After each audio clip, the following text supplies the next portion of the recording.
안녕하세요. 푸른나무 가족 여러분, 찐목사입니다.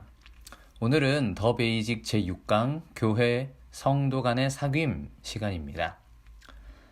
더 베이직 강의의 목적은 평소에 익숙하게 들어온 신앙의 용어들을 사귐이라는 주제를 통해 다시 재정의하는 것인데요. 1강에서는 구원은 사귐의 회복이라 했습니다. 구원은 단순히 내 마음에 예수를 모시면 죽은 뒤에 영혼이 천국 가는 것이 아니라, 그렇다고 천국 안 간다는 말이 아닙니다. 그게 다가 아니라는 거죠. 자, 끊어졌던 사귐이 회복되는 것이라고 했습니다. 그리고 제2강에서는 영생은 사귐의 누림이라 했습니다. 그래서 영생 또한 천국에서 영원히 사는 게 아니라, 천국 안 간다는 게 아니고 그게 전부가 아니라 지금 여기서도 그 회복된 사귐을 누리는 것이라고 했습니다. 그러면서 그 사귐에는 세 가지 어떤 영역, 부분, 하나님과의 사귐, 사람과의 사귐, 그리고 세상과의 사귐이 있다고 했지요. 자, 지난 시간까지 하나님과의 사귐을 이야기했다면 이제 오늘은 사람과의 사귐 편입니다. 이 사람과의 사귐은 두 가지로 나뉘는데요. 하나는 성도 간의 사귐이고 다른 하나는 이제 세상과의 사귐으로 이렇게 표현하도록 하겠습니다. 오늘은 그 중에 성도 간의 사귐을 이야기할 텐데 그것이 바로 교회입니다. 자, 그러면 왜 교회가 성도 간의 사귐인가? 오늘은 성경으로 바로 들어가기 전에 먼저 신조의 내용을 살펴보겠습니다. 신조는 성경에 나오지는 않지만 교회의 역사 가운데 우리의 믿음의 내용을 정리한 것을 말하는데요. 우리에게 가장 익숙한 것으로는 사도신경이 있습니다. 그리고 사도신경만큼이나 중요한 신조가 니케아 콘스탄티노플 신경이라는 것이 있습니다. 오늘은 이 두 가지 신조에서 교회에 관해 이야기하는 부분을 좀 살펴보겠는데요. 자, 먼저 사도신경에는 뭐라고 하는가? 여러분이 잘 아시는 것처럼 거룩한 공교회와 성도의 교제화가 있습니다. 자, 여기서 공교회라고 하는 건 조금 뒤에 다루고요. 먼저 성도의 교제를 보겠습니다. 자, 이 성도의 교제는 예전 버전에서는 성도가 서로 교통하는 것과 이렇게 말했는데요. 자, 요거를 원어인 라틴어로 보면 communio sanctorum이라고 합니다. 자, 여기서 sanctorum이라고 하는 것은 거룩한 사람들이라는 뜻도 있지만 거룩하다라는 뜻도 있습니다. 그러니 성도의 교제는 거룩한 교제라는 뜻도 됩니다. 그러니까 교회는 거룩한 사귐, 그리고 거룩하심을 입은 사람들의 사귐이라는 뜻도 되는 거죠. 그래서 사도신경을 고백할 때 우리는 이미 교회를 거룩한 사귐으로 고백하고 있습니다. 이 거룩한 사귐은 이미 앞선 강의에서 말씀드린 것처럼 하나님과의 사귐, 성도 간의 사귐, 그리고 세상과의 사귐이 있습니다. 그래서 이 세 가지 사귐이 모두 있어야 그게 교회입니다. 교회라고 간판을 달아놨다고 다 교회가 아니라 하나님과의 사귐이 있고 또 성도 간의 사귐이 있고 또 세상과의 사귐도 있어야 하는 거예요. 교회라고 해놨는데 하나님과의 사귐이 없다면 그건 교회가 아니에요. 이름은 하나님의 교회 해놨어도 안상홍이라는 사람을 하나님으로 믿고 있으면 그건 교회가 아닙니다. 혹은 건강한 교단에 속해 있는 교회라고 해도 설교 가운데 바른 말씀의 진리가 선포되지 않으면 그건 교회가 아니에요. 좀 부족한 교회 이런 게 아니라 그냥 교회가 아닙니다. 왜냐하면 지난 강의에서 말씀드린 것처럼 하나님은 말씀으로 자기를 계시하시는데 말씀이 똑바르지 않으면 그건 하나님과의 사귐이라고 볼 수가 없지요. 둘째로 성도 간의 사귐이 없으면 그것도 교회가 아닙니다. 예배 드리러 오셨어요. 근데 옆에 있는 사람이 누군지를 몰라요. 근데 알고 보니 그 사람이 여기에 3년 동안 출석한 사람이래요. 그러면 이미 그건 교회가 아닙니다. 아이고, 대형교회는 어쩔 수가 없지요 라고 하실 수도 있는데 그래서 대형교회는 사실 교회가 아닌 거예요. 여러분, 이건 제 얘기가 아니라 저희를 가르치신 신대원 교수님 말씀입니다. 사도신경 이후로 1500년 이상 고백해왔던 이 교회의 믿음의 고백에 따라서 성도 간의 사귐이 없는 교회는 이미 교회가 아닌 거예요. 이걸 좀 진지하게 생각해 보면 좋겠습니다. 그냥 막 작은 교회 목사니까 저러지 그런 식이 아니라 좀 깊이 강의를 듣는 여러분뿐만 아니라 오늘날의 교회가 좀 이 부분을 진지하게 생각해 보면 좋겠어요. 자, 셋째로 세상과의 사귐도 있어야 됩니다. 하나님과의 사귐, 말씀도 있고 기도도 하고 성도 간의 사귐, 서로서로 막 형제 자매처럼 지내는 교회가 있는데 세상과는 그냥 담 쌓고 산다? 여러분, 그것도 교회가 아닙니다. 그걸 뭐라고 하는가? 수도원이라고 하죠.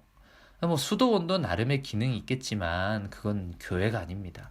교회는 세상과의 사귐도 있어야 합니다. 하지만 이 세상과의 사귐은 그때그때 좀 다르게 나타날 수 있습니다.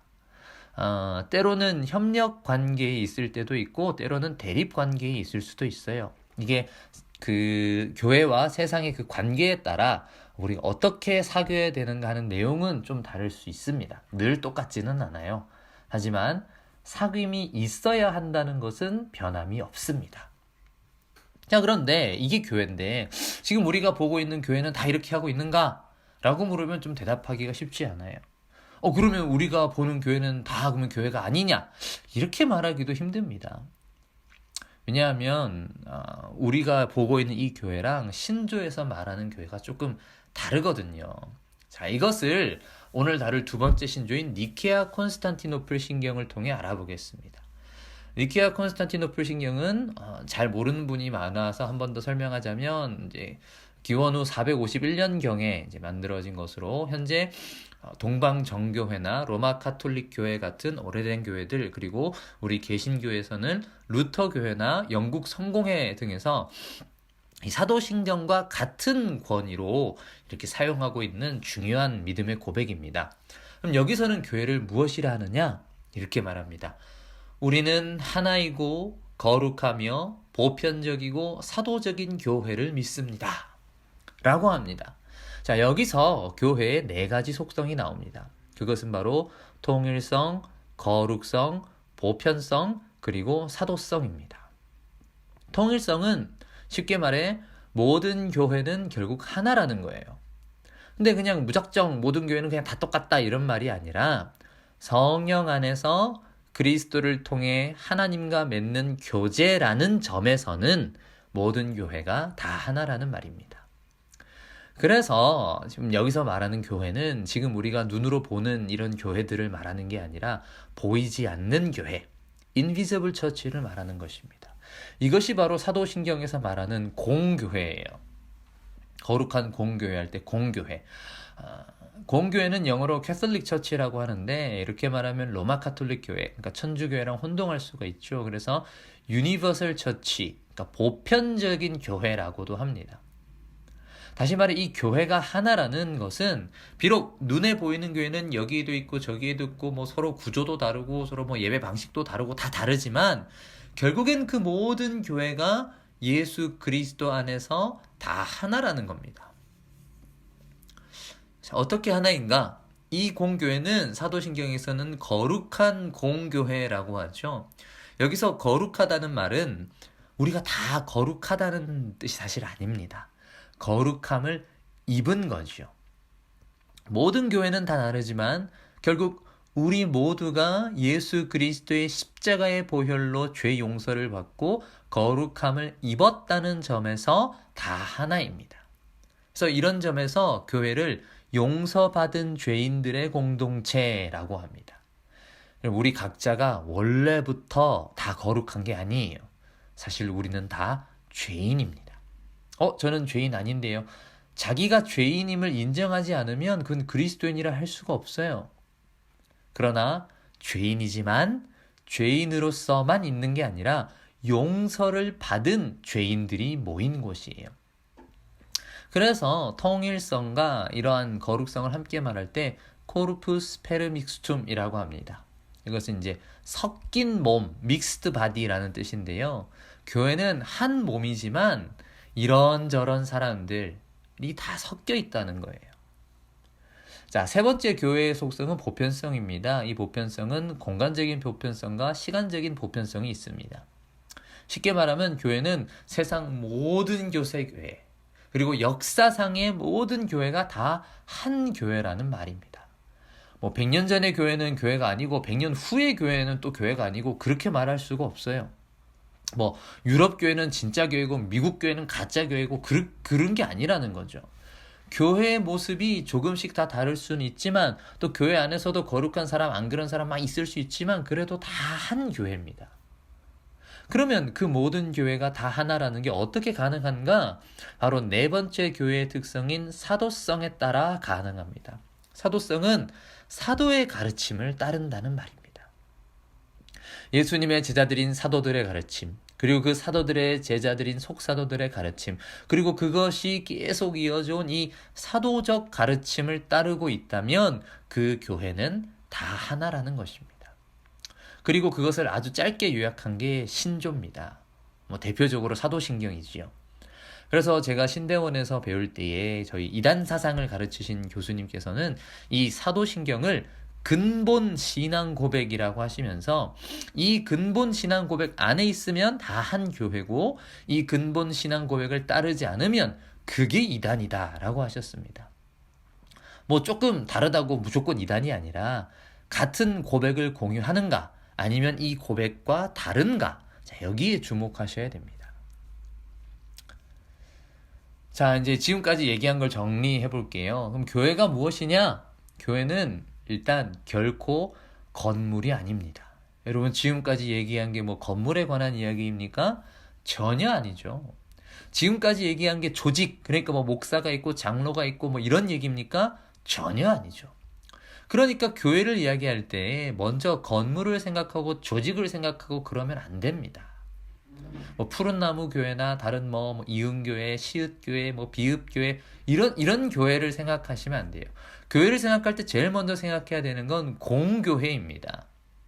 그 교회는 에베소서 말씀처럼 하나님께서 부르시고 예수께서 머리 되시며 성령께서 함께 하시는 그 교회, 그 온 우주적인 교회를 먼저 생각하셔야 합니다.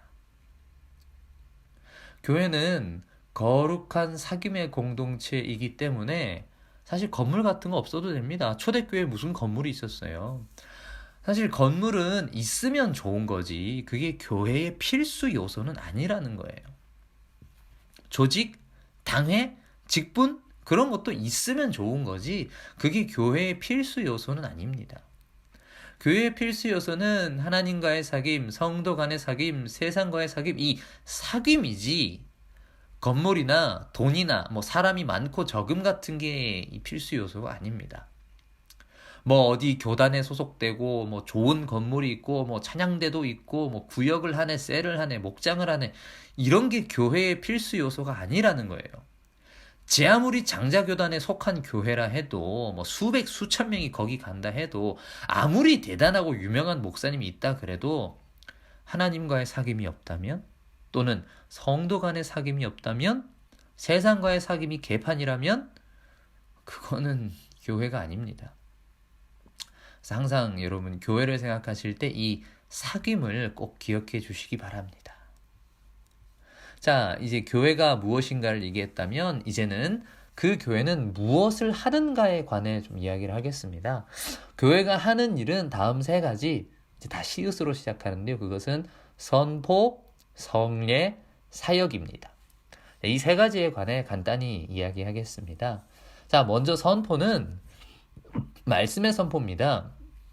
바른 말씀의 선포죠. 이것은 하나님과의 사귐을 대표합니다. 그리고 그 말씀의 선포는 예배, 특히 예배 중에 설교에서 가장 잘 드러나죠. 설교만이 말씀은 아니라는 것 지난 강의에서 말씀드렸죠. 그러나 설교에서 말씀이 가장 잘 드러나긴 합니다. 그래서 예배와 설교 가운데 말씀이 선포되는 것 이것이 교회가 하는 가장 중요한 일입니다. 그런데 여러분 이 설교에 관해 좀 오해하시는 분들이 많은데요. 설교는 좋은 말씀 하는 게 아닙니다. 여러분 은혜는 감동이 아니에요. 위로가 되고 공감이 되고 감동이 있고 오늘 참 좋은 말씀 들었다. 그럼 그게 은혜 받는 거 아닙니다. 은혜는 말씀이 올바로 선포될 때 그 말씀을 받을 때 은혜를 받았다고 하는 거예요. 이 은혜는요, 때로는 기분 나쁠 수도 있어요. 왜? 여러분이 죄인이라는 사실을 자꾸 지적하기 때문에.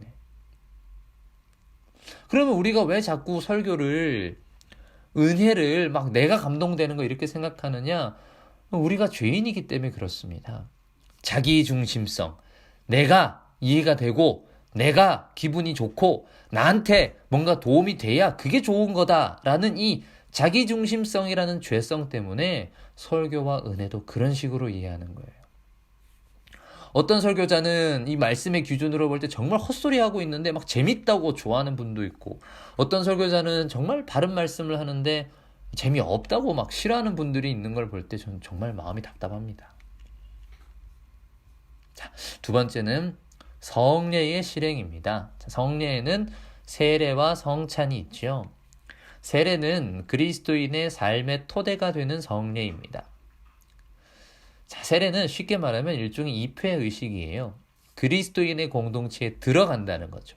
앞서 말한 그 우주적 교회의 멤버로 가입하는 의식입니다. 그래서 이것을 연대의 성례라고도 합니다. 연세대의 성례 이게 아니라 연대, 세례를 통해 한 사람이 하나님과 연대하고 공동체와 연대하며 더 나아가 창조세계 전체와 연대하는 것, 이것이 바로 세례입니다. 자, 둘째로는 성찬이에요. 성찬은 그리스도인의 삶을 지탱하는 성례입니다. 세례가 들어가는 거라면 성찬은 머무르는 것입니다. 그리스도인의 공동체 안에서 그 공동체의 일원임을 계속해서 기억하는 것, 그 공동체성, 멤버십을 계속 기억하고 강화하는 것, 그것이 바로 성찬입니다. 그래서 성찬은 나눔의 성례라고 할 수 있습니다. 하나님의 그 생명을 나누며 그것을 나뿐만 아니라 공동체가 함께 나누고, 그리고 이 생명을 창조세계 전체와 나누겠다는 다짐을 하는 성례, 이것이 바로 성찬입니다. 그래서 설교와 성례는 말씀을 언어적으로 그리고 비언어적으로 이렇게 공감각적으로 우리에게 전해주는, 하나님과 우리 사이의 다리가 되는 교회의 핵심적인 일입니다. 이 핵심적인 교회의 일을 사역이라고 합니다. 이 사역은 사실 직장생활이나 사업하면서 동시에 하기가 힘들어요. 여러분, 성경 66권을 제가 몇 번을 읽었겠습니까? 몇 독 이런 게 의미가 없을 정도로 많이 읽었죠.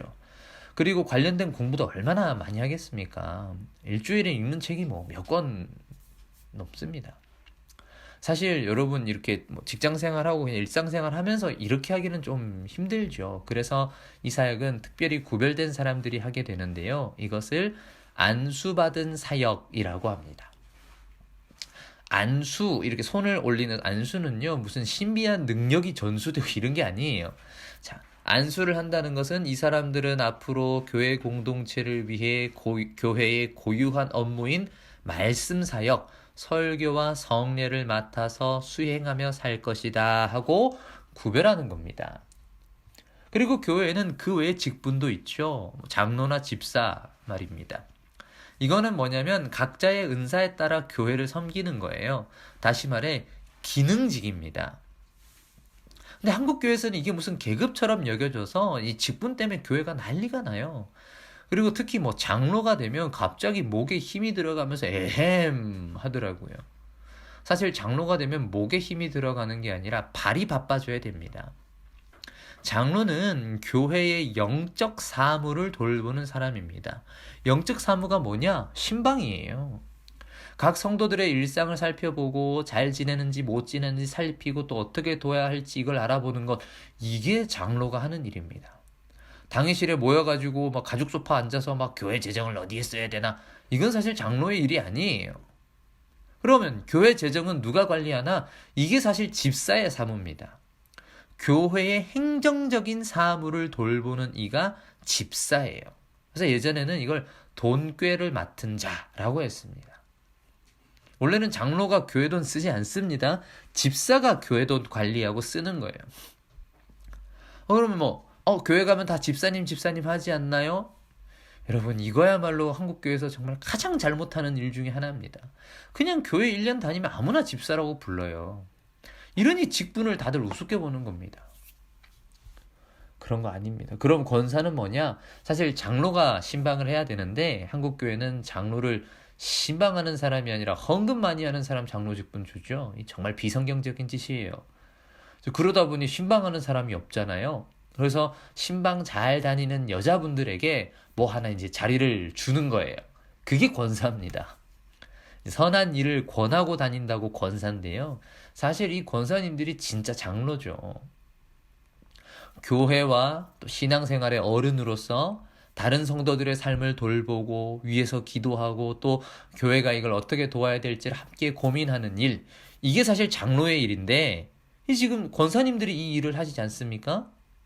사실 한국교회 직분을 보면 권사님들이 사실상 진짜 장로님들이고 장로님들은 사실상 집사고 집사는 사실 직분자도 아닙니다. 이 지금 한국교회에는 직분이 뭔가 이상하게 돼 있어요. 목사님 너무 전통적이지 않은 이상한 얘기를 한다. 아닙니다. 직분에 관해 궁금하신 분들은요, 이 다음의 책, 이성호 교수가 쓴 직분을 알면 교회가 보인다. 이 책을 참고하시면 좋겠어요. 이 책을 쓴 이성호 교수님은요, 고려신학대학원 교수입니다. 고신교단 교수예요. 그러니까 지금 제가 하는 얘기가 무슨 엄청 개혁적이고 참신한 얘기가 아니라 이게 엄청 보수적인 얘기입니다. 이게 원래 이렇게 하던 거예요. 직분 얘기 하다 보니 너무 길어질 것 같아서 여기서 정리하고요. 이 한 가지만 말씀드리겠습니다. 교회의 사역을 이해할 때 중요한 것은 사역의 신성화를 피하는 동시에 사역의 폄하도 피해야 한다는 겁니다. 사역과 직분은 아까도 말씀드렸듯이 계급이 아니라 기능입니다. 장로가 되면 죽을 때까지 장로님 이게 아니라 장로의 일을 하는 거예요. 여러분, 저는요, 앉으나 서나 자나 깨나 목사 아닙니다. 목사의 일을 할 때 그게 목사인 거예요. 목사의 일을 하지 않으면 그냥 30대 무직 남성입니다. 여러분, 이게 사역의 신성화를 피하는 거예요. 제가 목사의 일을 하지 않을 때는 그냥 30대 남성으로 그냥 대하시면 됩니다. 그러나 그렇다고 해서 제가 목사로서 일을 할 때조차 저를 30대 무직 남성으로 보시면 곤란하죠. 그렇게 되면 그게 사역의 폄하로 이어집니다. 제가 아무리 가진 것도 없고 성격도 못하고 나이도 어리고 그래도 말씀의 사역을 수행하는 목사로서 제가 일할 때는 목사로 대하셔야 됩니다. 이 사이에서 균형을 잡는 것이 쉽지는 않겠지만 이것이 사역을 대하는 바른 태도인 것은 맞습니다. 오늘 강의는 여기까지 하겠습니다. 다음 시간은 드디어 마지막 강의인 세상과의 사귐이네요. 다음 강의도 기대해 주시면서 저는 여기서 인사드리겠습니다. 감사합니다.